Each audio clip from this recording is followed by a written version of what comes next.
what's up. Alright, so this video is about absolute value, and I'm going to give a conceptual explanation of what absolute value is, and then a bunch of examples to try to make it to where you have a good intuitive understanding of it. So, first of all, the formal definition of absolute value. Don't worry, I'm going to give you some better examples after this. I just want to give you the formal definition to begin with. So, the absolute value of x equals x when x is greater than or equal to 0, and negative x when x is less than 0.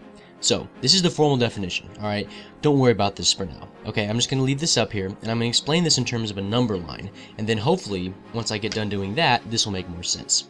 So check this out. So I'm going to draw a number line right here. Okay, let's suppose that we had a number line, and let's say 0 was right here, right in the middle. Okay, so notice, on this number line, I have positive numbers, and I have negative numbers. Positive numbers are in this direction, negative numbers are in this direction. So this is positive 1, positive 2, 3, 4, 5, etc. This is negative 1, negative 2, negative 3, negative 4, right? Alright, so if I have positive, let's see, what would this be? Positive 5, right here, okay? That means that I am 5 steps away from 0. That's kind of how you plot a number on the number line. And let's say that I had negative 5. Let's say negative 5 is right here. Turns out that even though 5 and negative 5 are different numbers, they still share something in common. And the thing that they have in common is that they're both the same distance away from 0. Now, it turns out that absolute value is just asking how far is a given number from 0. So, if I were to take the absolute value of negative 5, see, absolute value, the way you do it is you put 2 little bars. That means absolute value. If I said absolute value of negative 5, that would equal 5. The reason why it would equal 5 is because negative 5 is 1, 2, 3, 4, 5 steps away from 0. I would have to walk 5 steps in order to get back to 0 if I started at negative 5. Okay, so what's the absolute value of positive 5? Well, it's just 5, isn't it? Because positive 5 and negative 5 are both 5 steps away from 0. It's irrelevant. So this is the number line way of thinking of absolute value. Okay, I'm going to give you a couple more examples, right? What's the absolute value of negative 2? Well, here's negative 2. How many steps away from 0 is negative 2? 2. What's the absolute value of negative 7? Well, here's negative 7. Isn't that 7 steps away from 0? Yep, so it's just 7. How about the absolute value of 1? Well, it's just 1, isn't it? Turns out that you might be noticing a little pattern here. Do you see how absolute value is basically just something that makes it positive no matter what?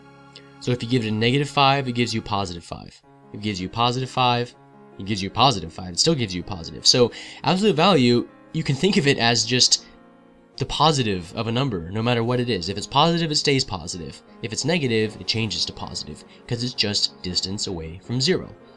So now that you have a basic understanding of what absolute value is talking about, look back at this definition and see if this makes a little more sense. So this is a piecewise definition of absolute value. What it's saying is that x is different depending on whether or not x is positive or negative to begin with. So, for example, if I gave this function, this absolute value function here, if I gave it a positive x, like if I said, okay, I'm going to suppose that x equals 10, positive 10, then 10 is already greater than 0. So what I'm going to do is I'm going to refer to this first part of the definition when x is greater than or equal to 0. Meaning it's positive. So 10 is greater than or equal to 0, so I'm going to use this first part of the definition. So 10 equals 10. Absolute value of 10 equals 10. That's why this would be true.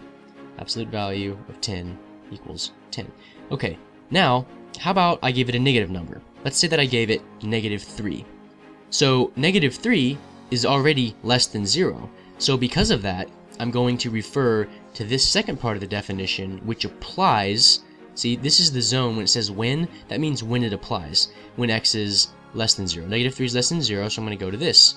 Alright, so what is negative 3? See how the negative is basically just like a negation? It just says change the sign. Well, if I change the sign of negative 3, that's going to give me a positive 3, because a negative and a negative make a positive. So that's why the absolute value of negative 3 equals 3.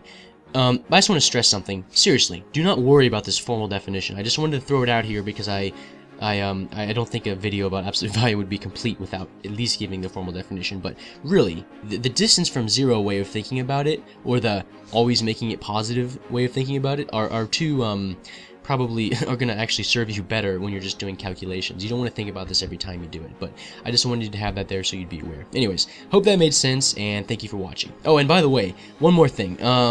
This video does not address absolute value equations and how to solve those, or absolute value inequalities. This is just a conceptual video. So if you were looking for absolute value equations, I actually have videos on that too, but this one is just a conceptual. It's just giving the idea. So anyways, I hope that was informative. Thanks for watching.